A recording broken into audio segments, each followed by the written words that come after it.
এই বিশ্বকাপ আমাদের 90 মিনিটের উত্তেজনায় ট্র্যাজেডি দিলেও ছিনিয়ে নিয়ে যাবে নেইমারকে, ছিনিয়ে নিয়ে যাবে নেইমারকে নিয়ে করা প্রতিটা ভক্তের অনুভূতি, ছিনিয়ে নিয়ে যাবে তার ড্রিবল, তার স্কিল, তার সেই চোখ জোড়ানো আর্ট। কারণ এই বিশ্বকাপ হতে যাচ্ছে নেইমার দা সিলভা সন্তোষ জুনিয়রের শেষ বিশ্বকাপ।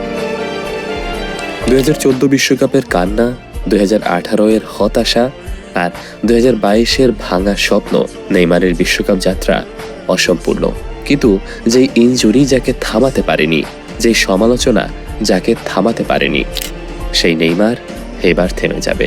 হয়তো ফুটবল ইতিহাসে একসময় অতীত হয়ে থাকবে সেলেসাও প্রিন্স, কিন্তু নেইমার থাকবে ব্রাজিলের সর্বকালের অন্যতম সেরা গোলদাতা হিসেবে। নেইমার থাকবে সেই অসমাপ্ত কবিতা রূপে। নেইমার থাকবে হাজারো কিলোমিটার দূরে থাকা প্রতিটা ফ্যানের হৃদয়ে।